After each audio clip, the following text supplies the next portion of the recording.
Selamat datang di Kisah Seram. Sebelum lanjut jangan lupa tekan subscribe untuk penyemangat lanjutan. Karim tersungkur.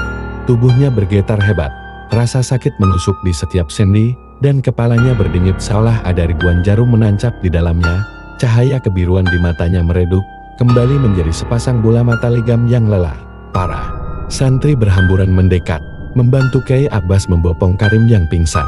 Dia selamatkan kita, bisik seorang santri dengan takjub. Tapi apa itu tadi? Kyai Abbas menatap Karim dengan campuran kekaguman dan kekhawatiran. Ia tahu, kekuatan yang baru saja terpancar dari Karim bukanlah ilmu biasa, itu adalah warisan kuno yang jarang sekali termanifestasi. Membangkitkannya tanpa persiapan yang matang bisa sangat berbahaya. Karim telah membuka pintu yang seharusnya belum saatnya ia senter. Di kamarnya yang sederhana, Karim terbaring lemah. Demam panas menyerang tubuhnya, dan dalam mimpinya, ia kembali ke hutan pinus yang gelap. Tempat bisikan leluhur menjadi jeritan wujud-wujud bayangan mengerikan menari-nari di sekelilingnya, menertawakan kekuatannya yang belum sempurna. Ia melihat Mbah Kusuma berdiri di puncak bukit. Siluetnya membesar, menyerap energi dari tanah, matanya menyala marang, dipenuhi dendam dan kekejian. Kau pikir bisa menghentikanku, bocah? Suara Mbah Kusuma menggelegar dalam mimpi Karim.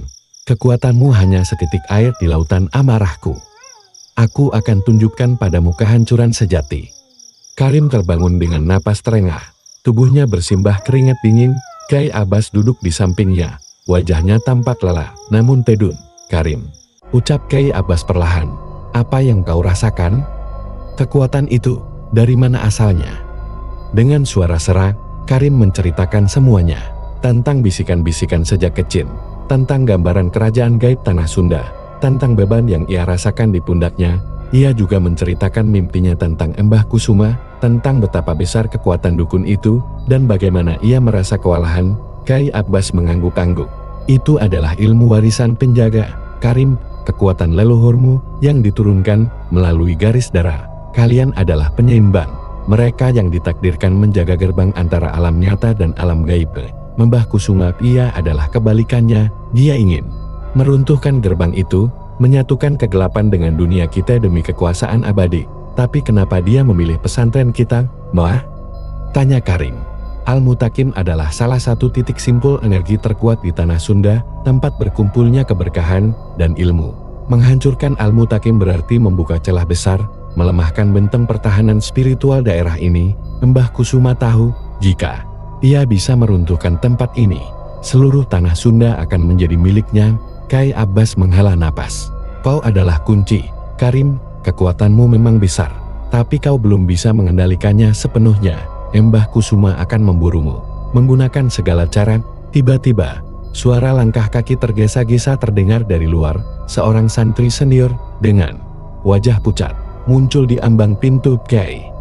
Dukun Mbah Kusuma, dia sudah datang. Dia ada di gerbang depan, dan dia tidak sendirian. Jantung Karim berdesir. Ini dia, pertarungan yang sebenarnya.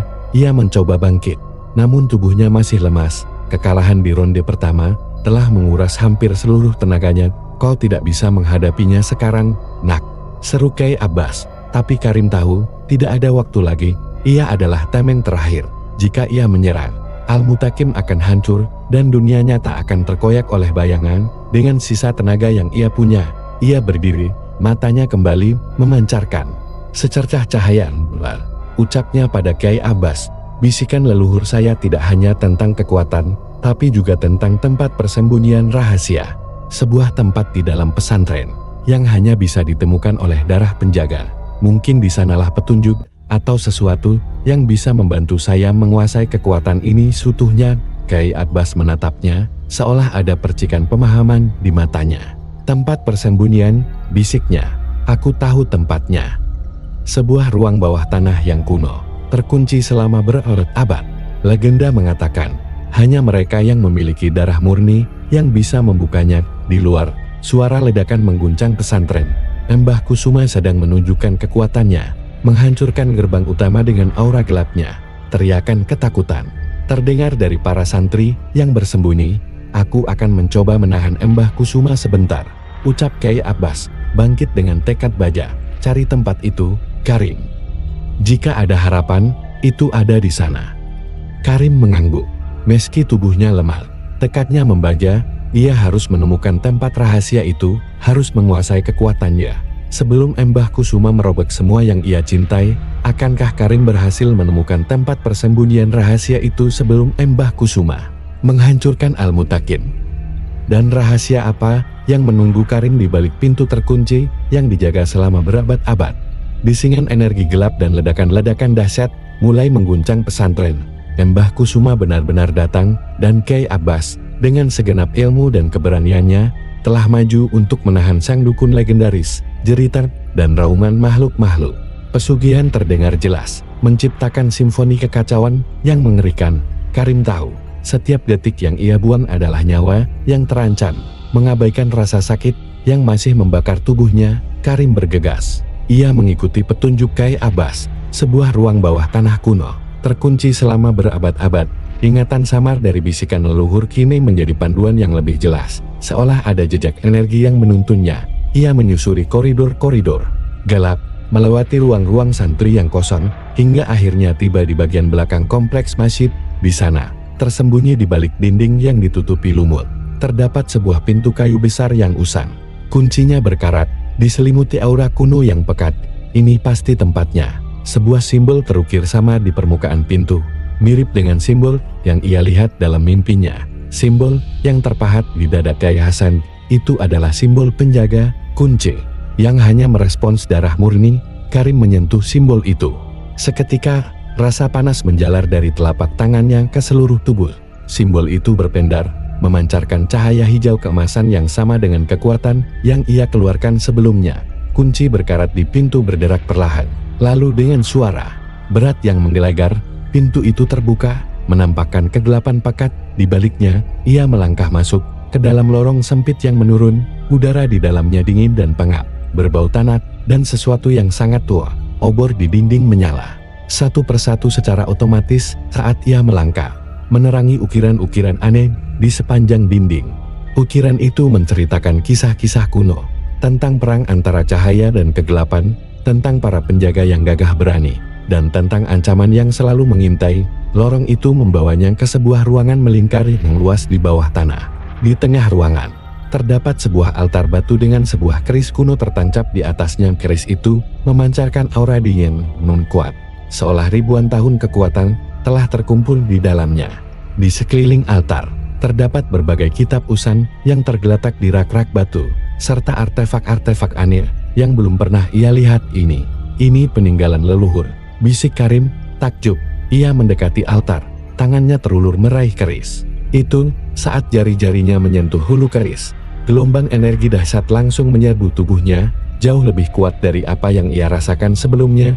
Keris itu bergetar, dan bisikan-bisikan leluhur kini tidak lagi samar, melainkan sebuah suara tunggal, jernih, yang berbicara langsung ke dalam benaknya. Kau adalah pewaris, anak muda. Darahmu mengalirkan kekuatan gunung dan sungai, kebijaksanaan bumi dan langit. Keris ini adalah kujang pusaka, simbol penjaga tanah Sunda. Ia akan menyempurnakan kekuatanmu, tapi kau harus siap menerima bebannya. Suara itu memberi Karim petunjuk.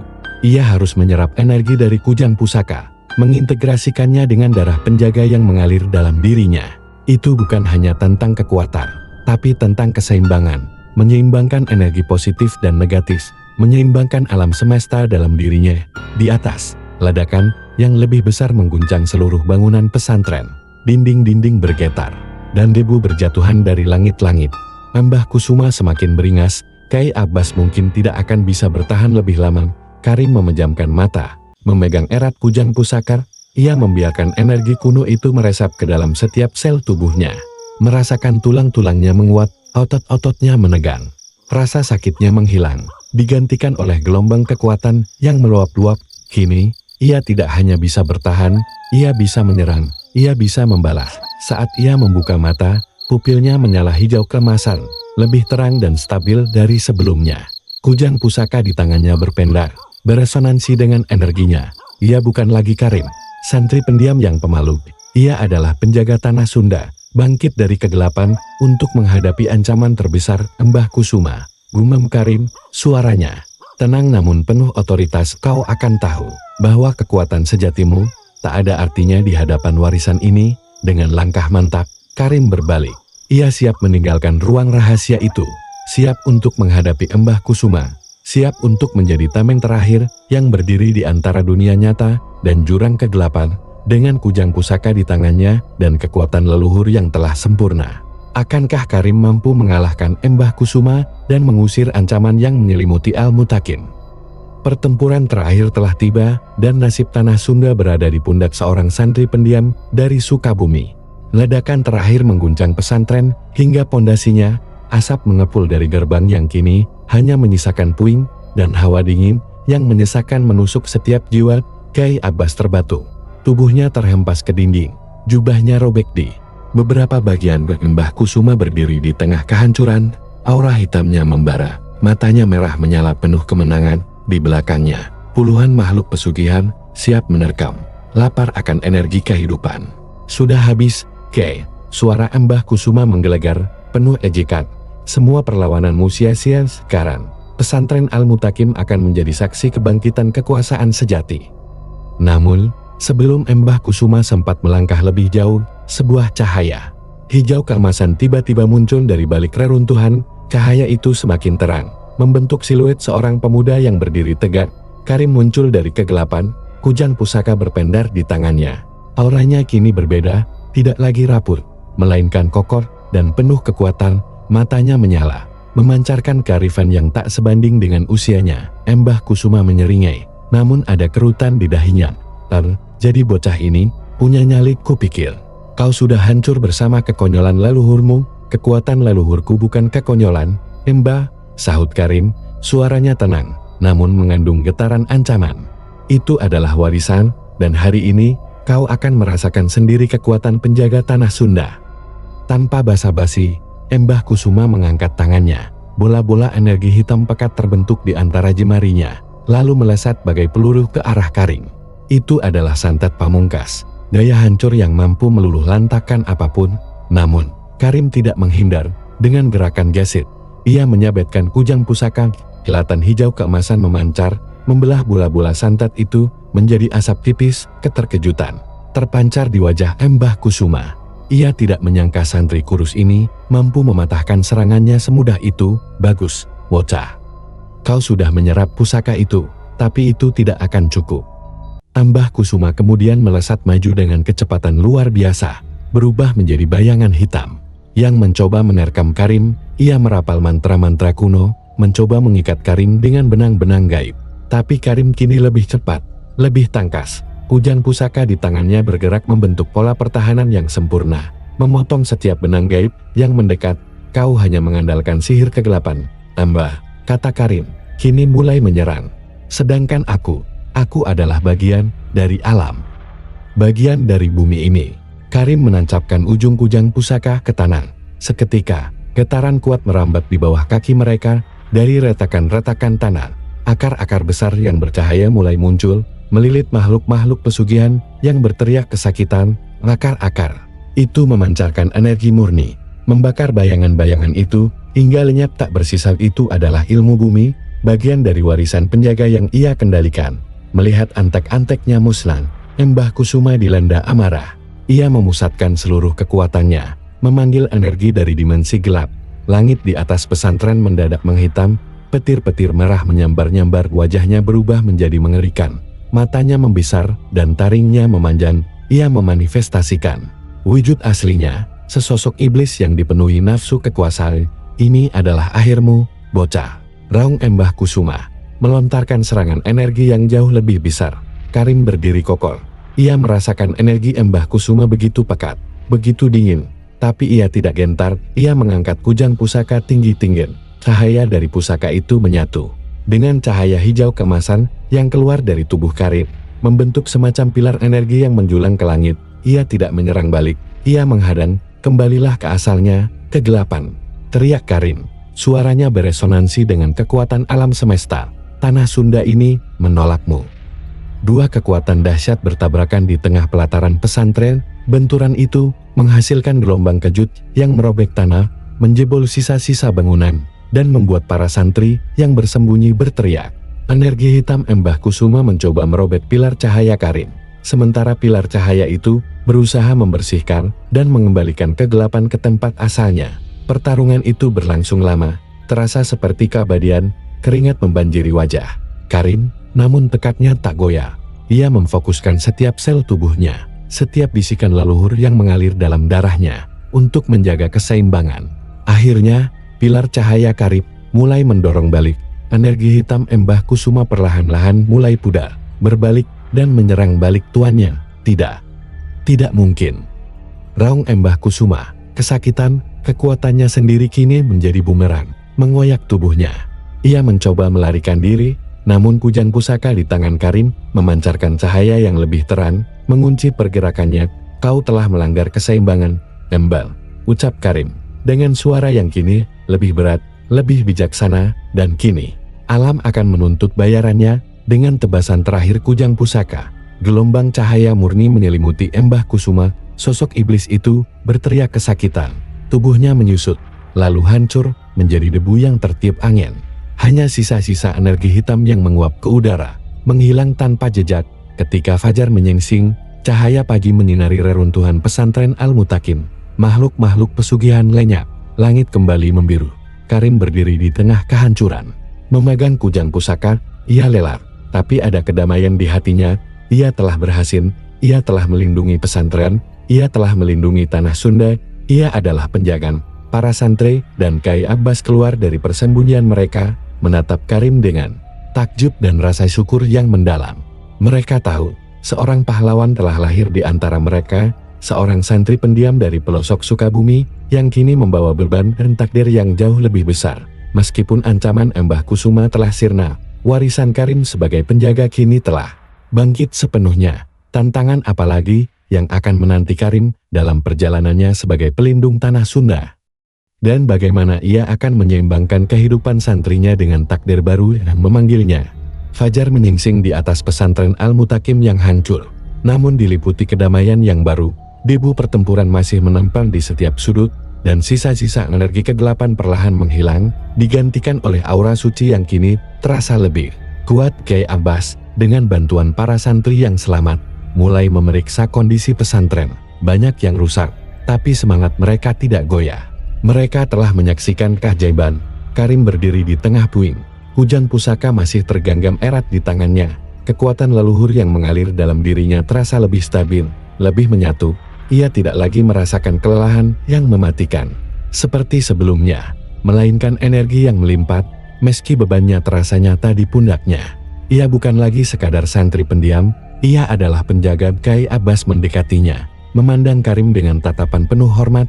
Kau telah menyelamatkan kita semua, Karim, melindungi pesantren ini, melindungi tanah Sunda. Kekuatan yang kau miliki itu adalah berkah sekaligus ujian. Karim menatap kujang pusaka. Saya mengerti, Embah Kusuma mungkin sudah tiada, tapi bisikan leluhur mengatakan, keseimbangan alam gaib rapuh. Selalu ada ancaman lain, kekuatan yang mencoba merobek batas. Betul sekali.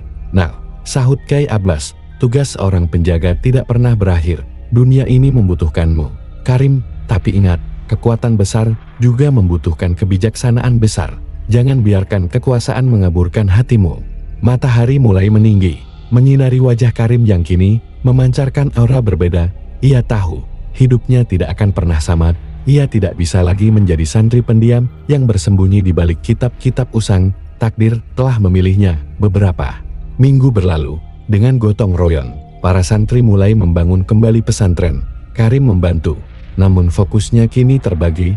Ia lebih banyak menyendiri, bermeditasi, dan mendengarkan bisikan-bisikan dari kujang pusaka. Bisikan itu membimbingnya untuk memahami lebih dalam tentang energi alam, dimensi spiritual, dan tugasnya sebagai penyeimbang. Ia mulai menyadari bahwa musuh tidak selalu berwujud fisik.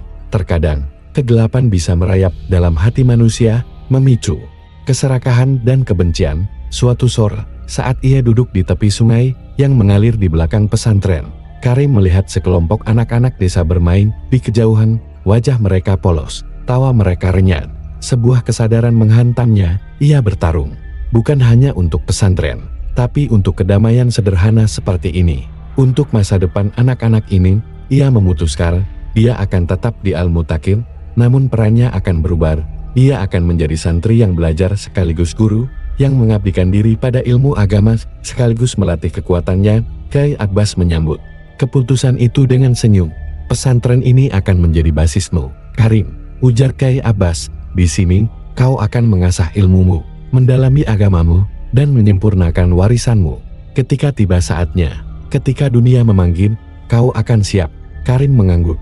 Ia tahu perjalanannya baru dimulai, mungkin kelak ia harus menghadapi ancaman yang lebih besar.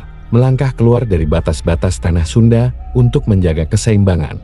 Mungkin ia akan bertemu penjaga-penjaga lain dari wilayah lain, atau justru menjadi satu-satunya harapan. Malam itu, di bawah kerlip bintang, Karim duduk di pelataran masjid yang perlahan mulai pulih. Ujang pusaka tergeletak di sampingnya. Ia memejamkan mata, merasakan hembusan angin malam yang membawa aroma tanah basah dan daun pinus. Dalam bisikan angin, ia mendengar suara-suara leluhur, bukan lagi sebagai jeritan peringatan, melainkan sebagai lantunan nasihat, panduan, dan janji. Ia adalah Karim, santri dari pelosok Sukabumi, pendiam, namun dengan hati yang kokoh. Tubuhnya kurus, tapi jiwanya sekuat gunung. Ia adalah penjaga taman terakhir, yang berdiri tegak antara dunia nyata dan bayangan yang mengintai, dan ia siap untuk setiap bisikan takdir yang akan datang. Selesai.